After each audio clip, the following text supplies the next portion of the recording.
Hola a todos, ¿qué tal? Esperando que estén muy bien. En este video vamos a hablar de la enfermedad de Alzheimer, que es la causa más frecuente de demencia a nivel mundial. Junto con este video también estoy subiendo otro que se llama Demencias, donde podremos encontrar las generalidades, diagnóstico diferencial y tratamiento de las demencias como grupo de enfermedad, así que te recomiendo que ese video lo veas también para que complementes mejor tu estudio, ya que en este nos vamos a centrar en hablar exclusivamente de esta enfermedad. Habiendo dicho esto, podemos empezar. La enfermedad de Alzheimer es una enfermedad neurodegenerativa que genera un daño progresivo a nivel cerebral que ocasionará un deterioro progresivo igualmente de las funciones mentales superiores. La enfermedad de Alzheimer la podemos clasificar en dos grandes grupos, la enfermedad familiar y la enfermedad esporádica. La familiar se le denomina aquella donde podemos identificar un componente genético, y aquí tenemos cuando es incierto o cuando encontramos el gen responsable o que está alterado, hablaremos de la forma genética monogénica. Por lo general estas formas monogénicas suelen ser de herencia autosómico dominante y que se manifiestan en edades de inicio más precoz que la forma esporádica. Entre los genes que tenemos alterados pueden ser el gen de la presenilina 1, que se lo abrevia como PC1, el de la presenilina 2 y el de la proteína precursora del amiloide, que bueno, como un dato importante a tener en cuenta, este gen se localiza en el cromosoma 21. Así que las personas que tengan síndrome de Down, que tienen 3 copias de este cromosoma, tendrán una predisposición genética especial a padecer este síndrome, igual en edades más tempranas. Y bueno, y estas serían las formas genéticas, y de las formas esporádicas, o también llamado la enfermedad de Alzheimer clásica, va a ser una conjunción tanto de factores ambientales como genéticos también. Los factores de riesgo más frecuentes van a ser, el más importante, la edad. Conforme avanza la edad, será más probable presentar esta enfermedad. También el genotipo ApoE, que la ApoE pues, es una proteína que influye en la producción, distribución y aclaramiento del llamado péptido beta-amiloide, que va a ser el que genere esta enfermedad, pero bueno, esto ya lo vamos a ver más adelante. Y también el antecedente patológico familiar de primer grado de un familiar con esta enfermedad, pues van a ser entonces estos 3 los factores de riesgo más importantes. En cuanto a la patogenia, todo comienza con una proteína transmembrana en las neuronas que se llama la APP, la proteína precursora del amiloide, que está involucrada como regulador de la sinapsis, también participa en la plasticidad neuronal y que lo que nos va a interesar será su metabolismo, ya que una porción de esta proteína es el llamado péptido beta-amiloide, que le voy a poner este emoticón porque este péptido va a ser el que ocasione los problemas más adelante en la enfermedad de Alzheimer. Así que lo que nos va a interesar es cómo se metaboliza esta proteína. Esta proteína tiene 2 vías metabólicas, la vía no amiloidogénica y la vía amiloidogénica. La no amiloidogénica, que es esta que tenemos aquí, es cuando por acción de la alfa secretasa y luego de la gamma secretasa, esta proteína se divide en 2 fragmentos donde se destruye el péptido beta-amiloide. Entonces, en este caso, no genera este metabolito activo que será el que se deposite y que genere el daño. Entonces, esto sería como lo normal. Y en cambio tenemos la otra vía, que es la amiloidogénica, donde al momento de degradarse esta proteína se degrada por acción de la beta secretasa. La beta secretasa hace que se separe de manera íntegra el péptido beta-amiloide, y este se puede depositar tanto intracelular como extracelular. De intracelular no pasa nada porque hay un sistema, que es el sistema de la nefilicina, que ayuda a degradar el péptido beta-amiloide que se queda dentro de la célula. El problema es en el péptido que sale de la célula, que no tiene esta vía de nefilicina y que será el que va a ocasionar la cascada amiloidogénica y el progresivo daño de la enfermedad de Alzheimer. Es entonces que este beta-amiloide libre formará oligómeros, principalmente 40 y 42, que por 2 vías van a ocasionar daño neuronal. El primero es a manera de depósito, va a formar fibrillas amiloides que terminarán formando placas neuríticas y terminarán induciendo el estrés oxidativo y la apoptosis. Esto por consiguiente generará la muerte neuronal y la pérdida entonces de neuronas funcionales a nivel de la corteza. Y la otra vía es la formación de placas no fibrilares que también propician la activación de la glía, del tejido conectivo, que la inflamación también generará placas neuríticas y que a su vez puede generar disfunción de las proteínas tau. Las proteínas tau son un sistema que funciona de soporte para la estabilización de los microtúbulos en el citoesqueleto de la neurona. Entonces, Si se pierde este sistema de sostén de proteínas tau, los microtúbulos se rompen y esto favorece la degeneración neuronal. Entonces también la enfermedad de Alzheimer forma parte de estas llamadas taupatías porque hay una alteración demostrada en estas proteínas tau. Entonces, bueno, esta tau se fosforila, esto propicia su degeneración neurofibrinal y también de manera indirecta generaría muerte neuronal.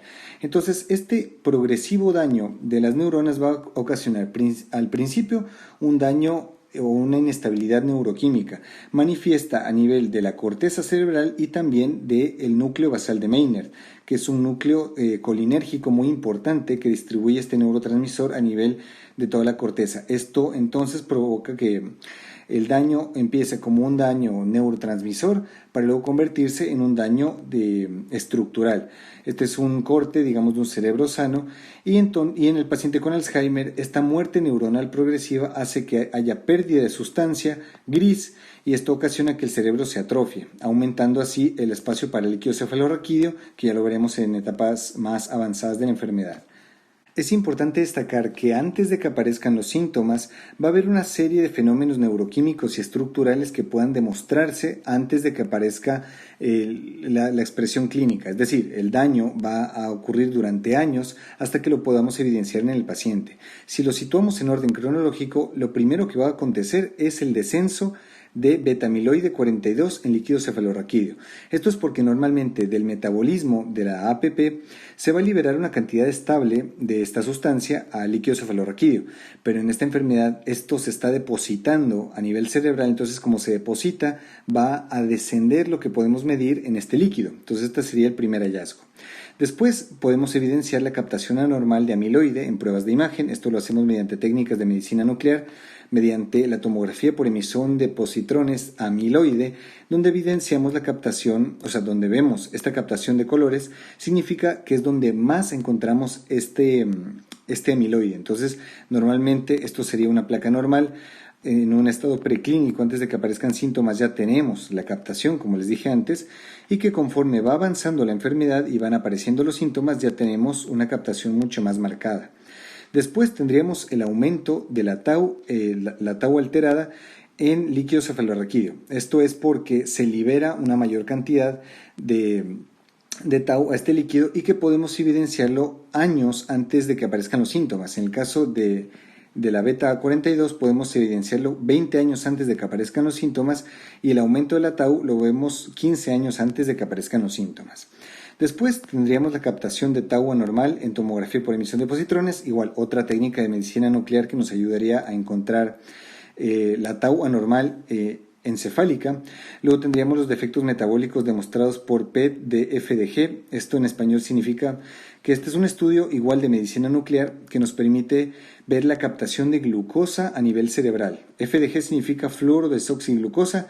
Aquí damos una glucosa, digámoslo, radioactiva para ver qué tanto la consume el cerebro. Y entonces encontraríamos áreas corticales donde se consume menos glucosa. Eso quiere decir que hay más muerte neuronal, ya que hay menos consumo.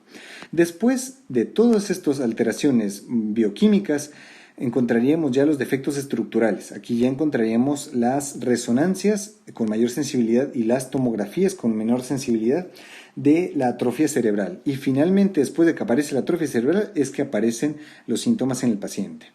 En cuanto al cuadro clínico, como dijimos, este es el prototipo clásico de una demencia. Empieza con deterioro cognitivo, en el caso de esta enfermedad como deterioro de la memoria, y que progresivamente se irán añadiendo deterioros a nivel de funciones mentales superiores. Así que, bueno, el prototipo clásico de la enfermedad es el que encontraremos en la forma esporádica. Primero les voy a mostrar cuáles serían las diferencias en la enfermedad de Alzheimer familiar, según cada gen. En el gen APP, la enfermedad va a aparecer antes, va a aparecer entre los 45 y 65 años de edad y puede asociar otras enfermedades por amiloide como lo son la angiopatía congófila, que asociaría hemorragias a nivel cerebral y otras enfermedades también involucradas con el amiloide. También en el gen PC1, en el presenilina 1, vamos a tener una aparición mucho más precoz. Esta puede aparecer desde los 35 años incluso y que puede asociar otros trastornos extrapiramidales, crisis epilépticas, paraparesia espástica y mioclonías, y que en las alteraciones de la PC2 vamos a tener que esta puede aparecer después de los 50 años y que puede haber portadores sanos. Esto tal vez es un poco contradictorio porque la enfermedad es autosómica dominante, como dijimos antes, pero esto se debe a que la penetrancia de esta alteración no es completa. O sea, muchas veces puede ser el paciente autosómico dominante, pero no tener penetrancia en la enfermedad, así que no se expresaría. Y cuando se expresa, se presenta con una duración mayor, es decir, es una forma menos agresiva de las maneras familiares. Y bueno, de la esporádica es que vamos a ver el prototipo clásico de la enfermedad que se presenta o que podemos clasificar sus síntomas como cognitivos, es decir, todos los daños neurobiológicos en funciones mentales superiores, la alteración funcional, que es el papel del individuo en su vida y en la sociedad, y los los síntomas neuropsiquiátricos y conductuales. En cuanto a síntomas cognitivos, el síntoma cardinal de esta enfermedad va a ser el deterioro de la memoria, que empezará como un deterioro leve. El paciente solo perderá la memoria en eventos concretos, que empieza con un patrón anterógrado, es decir, el paciente preserva sus recuerdos de antes y le es difícil generar nuevos recuerdos, por eso tiene un patrón más anterógrado, y que progresivamente va a ir empeorando hasta avanzar lo que se conoce como amnesia hipocámpica, que le diferencia un poco del deterioro senil, que el paciente no puede generar recuerdos nuevos y tampoco puede evocar recuerdos a partir de ayudas contextuales o claves de facilitación. Es decir, cuando muchas veces el paciente senil se le ayuda un poco, se le estimula un poco la memoria, logra evocar estos recuerdos. En la amnesia hipocámpica el paciente ni con este tipo de facilitaciones es capaz de evocar los recuerdos. Para poder valorar de manera exclusiva la memoria se utiliza la escala FCCRT, que es la Free and Acute Selective Reminding Test. Eso significan estas siglas de aquí. Otro síntoma importante que también se afecta en etapas tempranas va a ser la capacidad de orientación. El paciente progresivamente se va a comenzar a perder. Inicialmente el paciente no podrá recordar sitios que frecuentaba poco, luego no podrá identificar su propio vecindario, luego su propia calle, y muchas veces en etapas más avanzadas va a perder la orientación en su propio hogar. Y como preserva los recuerdos de hogares previos, va a tener esta sensación de que quiere ir a casa, de que recuerda el hogar donde creció en su infancia, pero no el hogar actual. Entonces muchas veces va a tener esta sensación de que esta no es mi casa, quiero ir a casa, y que esto también, el daño de orientación también se va a acompañar de una pérdida en la orientación del tiempo. El paciente progresivamente va a perder esta capacidad de saber en qué fecha estamos, qué momento es del día, y también va a perder la orientación de quién es como tal. En cuanto a la conciencia de enfermedad, es variable, es bastante variable. Hay pacientes que tienen una completa preocupación, o sea, tienen deterioros de la memoria y vienen preocupados al médico, y también vamos a tener el otro extremo de pacientes anosognósicos, o sea, aquellos que desconocen por completo sus alteraciones. Así que esto va a ser más variable.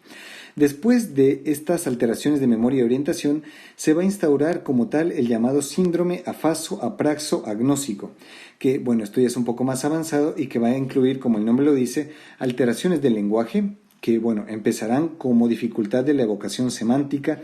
El paciente cada vez va a perder la denominación, o sea, no va a poder recordar cómo se llamaban ciertas palabras, ciertas personas, va a aumentar más las muletillas, va a estar sí, esto, esa persona. Entonces, de esta manera va a aumentar sus circunloquios, va a disminuir la fluidez de su lenguaje progresivamente. Y conforme el lenguaje desaparece, también van a desaparecer la capacidad de lectura y escritura. Esto se conoce como alexia y agrafía. En cuanto a la apraxia, empieza como una apraxia idiomotora, es decir, el paciente pierde todos estos planes motores aprendidos, ya no sabe cómo vestirse, ya no sabe cómo hacer actividades instrumentales, y luego también se añade el síndrome agnóstico, que el paciente pierde la capacidad de reconocer, como dijimos, su hogar, las personas que viven con él, sus propios objetos, hasta que comienza a sentirse completamente perdido, no reconoce a sus familiares esto genera bastante conflicto intrafamiliar y también preocupación por parte de los cuidadores. Y finalmente, en la fase terminal, los pacientes hacen una pérdida completa del lenguaje y del control motor voluntario, es decir, se convierten completamente en dependientes. En cuanto a alteración funcional, el paciente, inicialmente depende de ayudas externas. El paciente, cuando tiene estas desorientaciones, recurre a calendarios, relojes, ayudas de memoria, libretas, pero luego va empeorando y requiere de la asistencia de familiares o cuidadores. Conforme va avanzando, nosotros podemos catalogar esto y bueno, como es progresivo, cuáles son las actividades que van afectándose en su vida. Entonces, aquí podemos separarlo en tres partes, digamos. Lo primero que se pierde son las actividades avanzadas de la vida diaria, es decir, la capacidad de hacer gestión laboral, planificación de viajes, administración doméstica. Esto es lo primero que se pierde. Después se pierden las actividades instrumentales de la vida diaria, es decir, el uso del teléfono, uso de electrodomésticos, administración del dinero, uso de medios de transporte, de utensilios de cocina. Esto se va perdiendo progresivamente hasta que finalmente llega a perder las actividades básicas de la vida diaria. El paciente ya no sabe cómo comer, pierde el control de los esfínteres, ya no va al baño, ya necesita de asistencia higiénica. Y bueno, o sea, progresivamente va perdiendo y entonces conforme se va volviendo más dependiente, requerirá más de la asistencia de familiares, de cuidadores, hasta que llegue a un periodo de dependencia completa donde requeriría el ingreso en sitios especializados o el cuidado a las 24 horas del día de una persona adicional. Esto muchas veces conlleva al cansancio, a problemas familiares, entonces pues esta alteración funcional sería lo que lleve cada vez más al deterioro. No, o sea, no es una enfermedad que afectaría solamente a la persona, sino también a la familia. Y finalmente tenemos los síntomas neuropsiquiátricos y conductuales, donde muchas veces encontramos paciente que se deprime por la aparición de la enfermedad y que muchas veces pues sabemos que la depresión mayor es la clásica instauración es en edades más tempranas, así que una depresión que inicie en edad avanzada puede ser el inicio de una demencia. Esto se los dejo como una moraleja para que lo tengan en cuenta. También se puede presentar como ansiedad, pero lo más frecuente es que se presente como una apatía. El paciente muestra un desinterés por lo que le está pasando y por el deterioro que acarrea. También en etapas un poco más avanzadas de la enfermedad aparecen periodos de agitación. Muchas veces estos son los que generan peleas intrafamiliares, peleas con la pareja, son los que conllevan a la decisión de empezar medicamentos. Luego aparecen los delirios y alucinaciones. El paciente pues genera mucho sufrimiento psíquico. Los delirios y las alucinaciones, los contenidos principales son escuchar voces y también la visualización de insectos, pero pueden ser igual alucinaciones de cualquier índole. Va a haber una inversión del sueño-vigilia, el paciente va a estar dormido por el día y va a estar agitado por la noche. Esto también genera más cansancio en el cuidador y necesidad de más fármacos para controlarlo. Y también van a haber trastornos alimenticios. Igual el paciente pierde la capacidad de comer, entonces muchas veces requiere también de esta asistencia como si se tratase de un bebé. Se utilizan para la valoración de este grupo de síntomas la escala Behave-AD, que es Alzheimer Disease, o el inventario neuropsiquiátrico, que bueno, esto también va a depender bastante del centro en el que se estudie el paciente.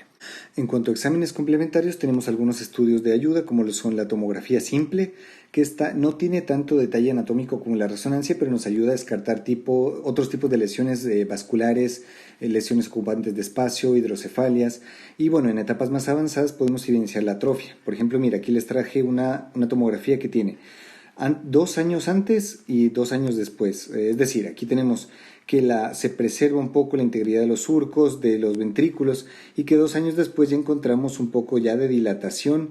Esto no es porque aumente el líquido cefalorraquídeo, sino que como hay menos neuronas, menos sustancia, este espacio se tiene que ocupar con líquido, entonces por eso aparece una dilatación de ventrículos, que aquí igual lo vemos en las astas laterales y también en los surcos. Aquí tenemos igual a nivel ventricular un aumento, pero esto es por la atrofia. Igual nótese también el aumento del espacio que hay entre los surcos. También tenemos el uso de la resonancia magnética, que esta nos da un detalle anatómico mucho más preciso y que tiene un estilo, una modalidad que nos ayuda bastante, que es la volumetría del hipocampo, que nos permite detallar el tamaño de los hipocampos, que es la región anatómica donde empieza esta enfermedad en hipocampos y en lóbulos temporales. Es donde empieza, entonces nos ayudaría a un diagnóstico más precoz del deterioro a nivel estructural. También tenemos el estudio de líquido cefalorraquídeo, que en las modalidades clásicas, el estudio citoquímico nos va a resultar normal. Aquí vamos a tener 0 alteraciones de contagio celular de proteínas de glucosa, así que tendríamos que pedir estudios más específicos, es decir, esto se tiene que gestionar de otra manera a nivel de laboratorio, y que lo que podemos encontrar es un descenso de beta amiloide 42, que este sería el primer hallazgo, que bueno, aquí les dejo datos de laboratorio de referencia. Esto va a depender también de las poblaciones, no se aprendan esto de memoria, igual esto solo lo dejo ahí como referencia. Lo que tienen que saber es qué es lo que pasa. Lo que pasa es que el beta-amiloide disminuye porque se está acumulando en el cerebro y que la proteína tau total va a estar aumentada y también va a haber un aumento de la tau fosforilada. Hay otras enfermedades donde la tau fosforilada se mantiene y que también nos ayudaría para el diagnóstico diferencial. Y bueno, nos vamos a apoyar bastante también de las técnicas de medicina nuclear, que nos ofrece varias modalidades para estudiar al paciente, como aquí el uso de flutemetamol nos ayuda a determinar dónde se está depositando el amiloide, que es donde pues estas regiones rojas que vemos acá. En esta segunda columna tenemos el estudio con 18FAB, que es para encontrar el depósito de proteína tau anómala. En este caso vemos que está depositada en esta región más parieto-occipital y que se corresponde con el estudio de 18-fluorodesoxiglucosa, que este en cambio mide la captación y metabolismo de glucosa. Entonces las regiones rojas serían las que estén preservadas, que estén con buen consumo de glucosa, y lo que esté más claro, digamos de color verde-azul, es áreas que estén consumiendo menos glucosa. Entonces mira que esto se corresponde bastante. El área donde encontramos que hay más tau depositada es el área donde hay menos metabolismo de glucosa, es decir, donde hay más muerte neuronal. Entonces las técnicas de medicina nuclear nos ayudan bastante. Y bueno, aquí está la comparativa de la resonancia, donde pues ya encontramos estigmas de atrofia cerebral. En cuanto al diagnóstico, nos vamos a basar en los criterios del International Working Group 2, que deben asociar un criterio clínico, que es el criterio A, asociado a evidencia de biomarcadores de enfermedad de Alzheimer. En este caso, pues una innovación o algo reciente es que se puede hacer el diagnóstico únicamente con el cuadro clínico si es que es muy sugerente, sin necesidad de los biomarcadores. En este caso, el criterio clínico se cumple cuando hay un déficit de memoria episódica evidenciado en un test que incluye especificidades de codificación, es decir, un test validado para esta enfermedad. Y como les conté, si es que un paciente tiene solamente la pérdida de memoria, pero que es de tipo hipocámpica, ya es suficiente para poder hacer el diagnóstico oportuno. Y que los demás criterios, el BCDE, van a ser los biomarcadores de enfermedad de Alzheimer. En este caso tendremos la alteración estructural por imagen, válido igualmente si es que es resonancia o tomografía, pero la resonancia es más sensible y es más precoz. La alteración en líquido cefalorraquídeo, como ya dijimos, descenso del beta-amiloide o aumento de la tau o aumento de la tau fosforilada, la alteración en imagen nuclear y la mutación genética de autosómico dominante, pues serían los biomarcadores válidos para el diagnóstico. En este caso, pues un aporte también a los criterios que se hace la NIA, que es la National Institute of Aging, y también la AA, que es la Asociación de Alzheimer, proponen una diferenciación de todos estos biomarcadores entre los que evidencian el depósito de beta-amiloide versus los que demuestran el daño neurológico. Igual, estaremos próximos a que se elaboren nuevos criterios unificadores de todo esto, pero bueno, la idea está presente y es lo que tienen que recordar. Y bueno, se recomienda también la adición de diagnóstico genético a todos aquellos pacientes que tengan presentaciones tempranas, que tengan antecedentes familiares de interés, y que se le debe informar a los pacientes de esta posibilidad del riesgo de transmisión, que es autosómica dominante, pero también de la penetrancia variable, que va a depender de cada gen según se evidencia. En cuanto al pronóstico, pues sabemos que esta es una enfermedad progresiva. La historia natural de la misma será la progresión hacia la muerte, porque no tenemos una cura. La evolución hasta la muerte oscilará entre 5 a 10 años y bueno, dependerá mucho de la presencia o no de los factores de mal pronóstico. En este caso, los de mal pronóstico serían la edad de inicio presenil, porque esto se asocia a formas genéticas más graves, el sexo femenino, el nivel cultural bajo. Esto se asocia sobre todo a lo que llamamos la reserva cognitiva. Los pacientes que a lo largo de su vida pues estudiaron mucho, tienen un nivel cultural avanzado, es decir, utilizaron mucho su cerebro, en ellos será menos manifiesto el deterioro neurológico clínicamente, es decir, aquellos que hayan aprendido más a lo largo de su vida pues tendrán como más reserva que perder, entonces pues será menos evidente. También tenemos la evolución preclínica rápida, la fuerte afectación cognitiva al inicio o al momento del diagnóstico, la presencia de afasia y parkinsonismo pues también se asocia a formas atípicas de la enfermedad, entonces formas un poco más agresivas, a la carga genética, que también es importante y que bueno, no se la puede catalogar como mal o buen pronóstico, sino va a depender de los genes alterados.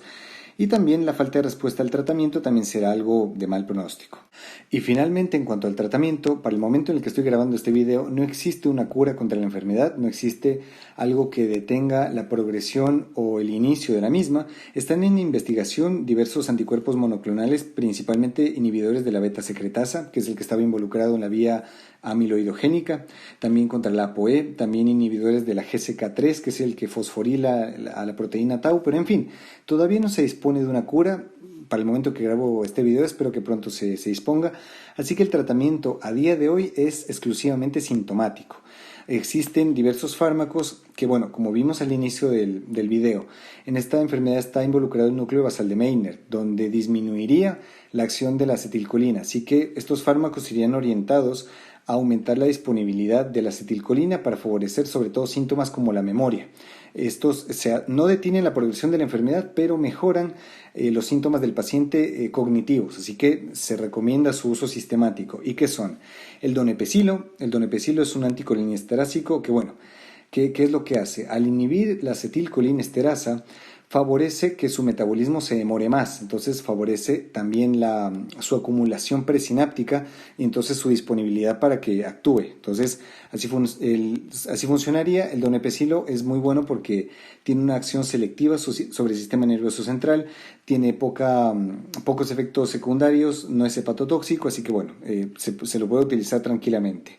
También está la ribastigmina, que además de anticolinesterásico también tiene una acción inhibitoria de la butinilcolinesterasa, que se relaciona que podría reducir la evolución de las placas, así que bueno, también es un fármaco aprobado para este uso. Tenemos también la galantamina, que tiene una acción más moderada anticolinesterásica, pero se lo utiliza más porque se ha demostrado que es un modulador alostérico del receptor nicotínico.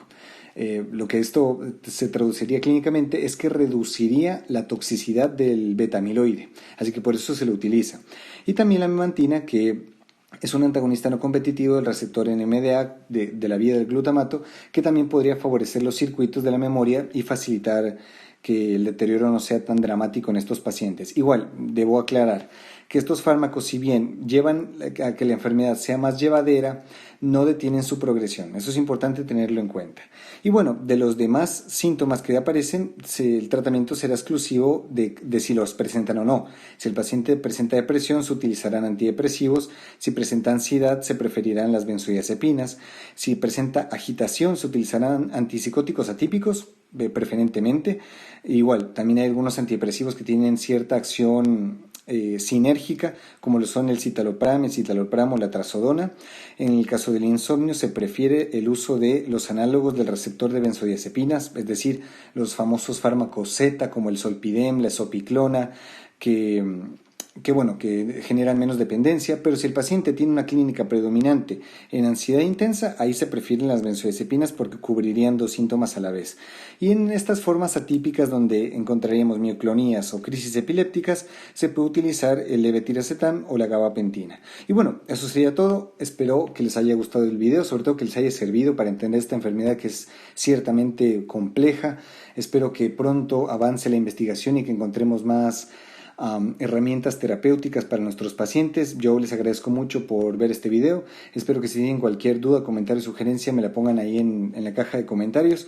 No olviden suscribirse para ver más clases de medicina y por favor también síganme en Instagram, que todo el tiempo estoy revisando contenido para que les ayude estudiando, también para que se distraigan un poco, y que está genial cada vez más esta página, así que bueno, les invito a que la revisen. Y bueno, eso sería todo. Les agradezco mucho y que les vaya muy muy bien.